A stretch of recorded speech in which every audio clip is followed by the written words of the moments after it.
We have Jeffrey Sachs with us, Columbia University professor, one of the most well-regarded economists and commentators. He's put out a video right now that's going viral on what he believes is the real reason why Iran has been attacked. Professor Sachs, good to have you. Thank you for being here on NDTV on a big day for the region and a big day for the world. I'm going to ask you to tell our viewers what you've said in that video, Professor Sachs. Why do you think Iran has been attacked? This is the U.S. Attempt to continue or maintain or sustain its global hegemony. This is a war for control of the Middle East. It's a war for control of the oil of the Middle East. It is not at all what Donald Trump said about any threat from Iran. This is just an imperial lie. This is an imperial war, and it is a very vicious one, and it is probably the start of World War III, I have to say. I hope that it's not the start of nuclear annihilation, but I think it is a global war. And it is a war of U.S.-Israeli hegemony in the Middle East and a war for global dominance. The United States invaded Venezuela to control the Western Hemisphere oil. Now it is trying to overthrow the government of Iran to control the Middle East oil. This will hurt India terribly, by the way, and it's also aimed at China. So Asia is the loser in this war, and this is a completely criminal action.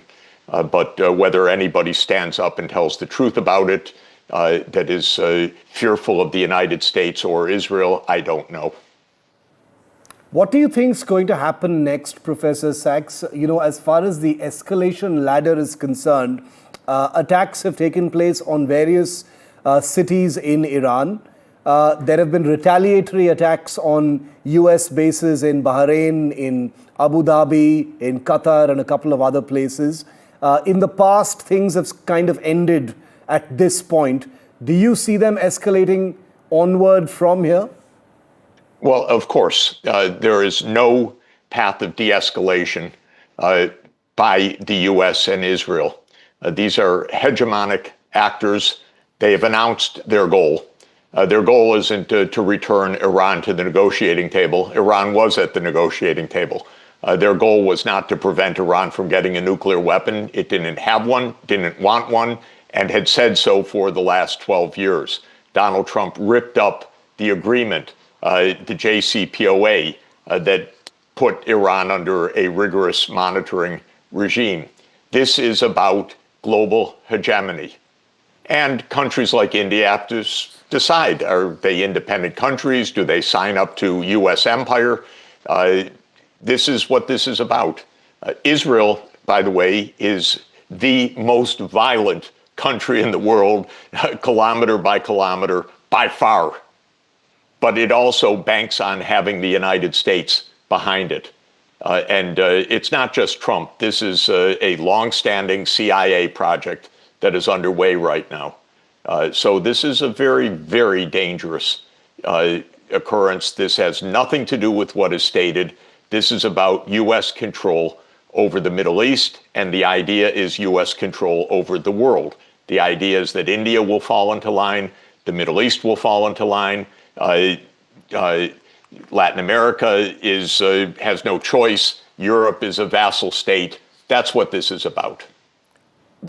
Prime Minister Netanyahu and President Trump have just spoken over the phone, according to the latest of what we're hearing, Professor Sachs. In your mind, what might they have discussed? Obviously, I'm not asking you to conjecture, but from everything we know, Netanyahu is calling this Operation Roaring Lion. President Trump calls it Epic Fury.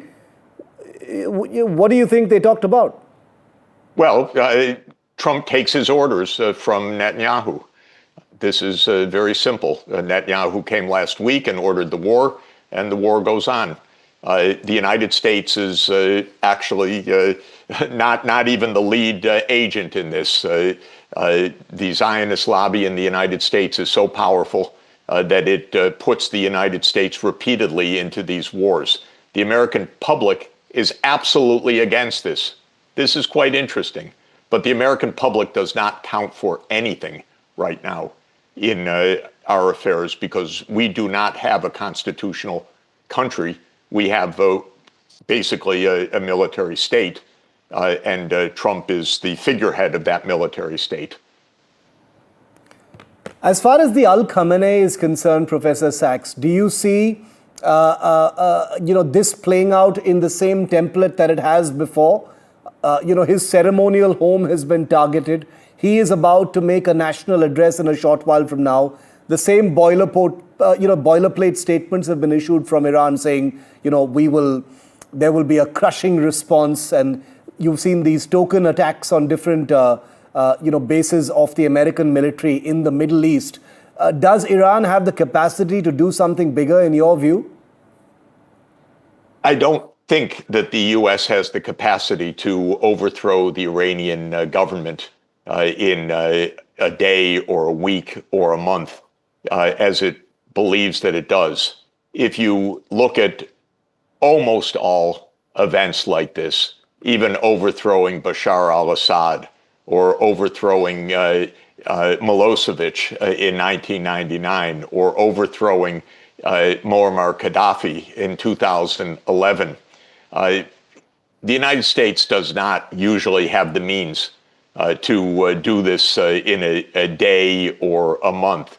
Maybe they're drunk with their supposed success in Venezuela by exfiltrating a president, but this is not Venezuela. This is a country of 100 million people. It's a vast region. It is a mountainous region. It is a region that understood for many, many years that the United States was out to overthrow it. So it's not unprepared or caught off guard. The Straits of Hormuz, I believe, will be attacked. And so I don't think that these are pinprick operations attacking the Gulf. I think it's preparatory to closing the Straits of Hormuz.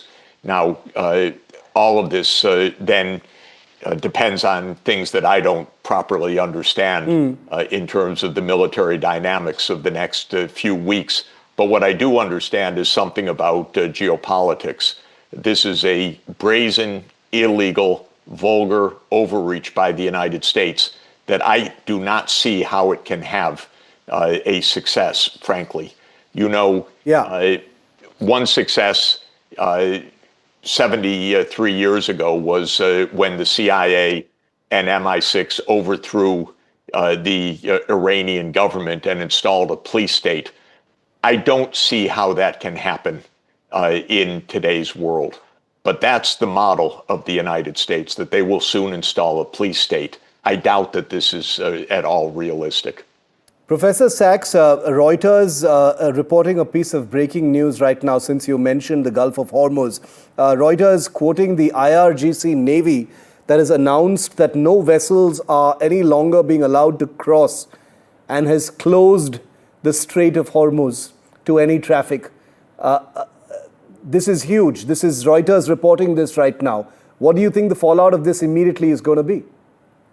Well, I think that this is the Iranian plan. The United States will try to defeat Iran to prevent this from happening. But I would anticipate that there will be a massive disruption of world oil flows in the coming weeks, and that this will most likely, again, I'm guessing, if everybody knows, I'm guessing because nobody can really anticipate, but I'm guessing that this will put the world economy into a serious crisis in the coming weeks. Again, I'm not there as a military strategist. If the United States thinks it has something up its sleeve, I would be surprised, quite frankly. By the way, I heard just 5 minutes ago that one of the U.S. bombs killed 100 schoolgirls in a school outside of Tehran. This is mass murder. We should not forget the school children that are dying right now. Yeah. We'll hear more about this, but I just heard this from a reliable source 5 minutes ago. This is a brazen, murderous, illegal attack, and it's very dangerous for the world. World leaders are pathetic right now. In Europe, they all fall in behind Trump. In Canada, they fell in behind Trump. In Australia, they fell in behind Trump. No one wants peace in this world. They just want to satisfy a mad emperor. This is very dangerous for all of us, I have to say. If people cannot speak the most basic truth of a premeditated, murderous, illegal strike on another country, well, how can we avoid World War III? What role do you think Russia will or can play in what lies ahead, Professor Sachs? Because the Iranian regime will be looking to Russia. They've been looking to Russia for their weapons supply chain in the run-up to this as well. How do you see the Russian role? I think both Russia and China will try to find ways to sustain the Iranian regime. This is, as I say, an attack on China as much as it is an attack on Iran. This is part of an American hegemonic move. India should not feel comfortable about that, however. It's going to suffer directly from this. And the whole world suffers when the United States behaves like the British Empire. We don't need another global empire. This is the most basic point. Final question, Professor Sachs. There was an 8-minute video statement that was put out by Donald Trump. I know you've seen it.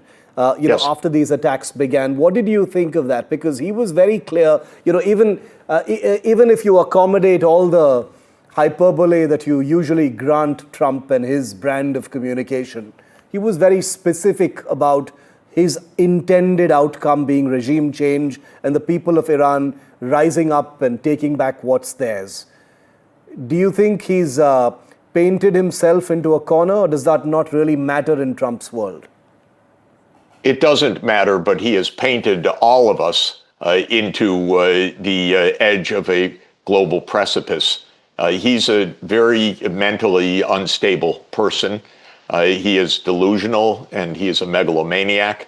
But on top of that, behind him is the CIA and Mossad. So this is not Trump alone. These are grandiose ideas, long-standing. So it's not only Trump. But there's no brake. There's no foot on the brake. This is only an accelerator towards expanded war right now. And the only way that it can stop is if the BRICS countries, and that means India, that means Brazil, that means Russia, that means China, that means South Africa, and others, and it's Iran, which is a member of the BRICS, says this is not the way the world can work. They have to stand up to American hegemony. This is the only way the world can be safe. And so this is actually a responsibility of the BRICS right now, which is the only standing bulwark against America's global empire. And the empire has gotten a lot more violent today. And it's shown it doesn't want to hide anything anymore. It just is in open war. Professor Jeffrey Sachs, as always, you give us a great deal to think about as we continue to report this. So I thank you for your time here on NDTV. Look forward to our next conversation with you, because this is clearly something that's going to be going on for a few days. Professor Jeffrey Sachs, thank you.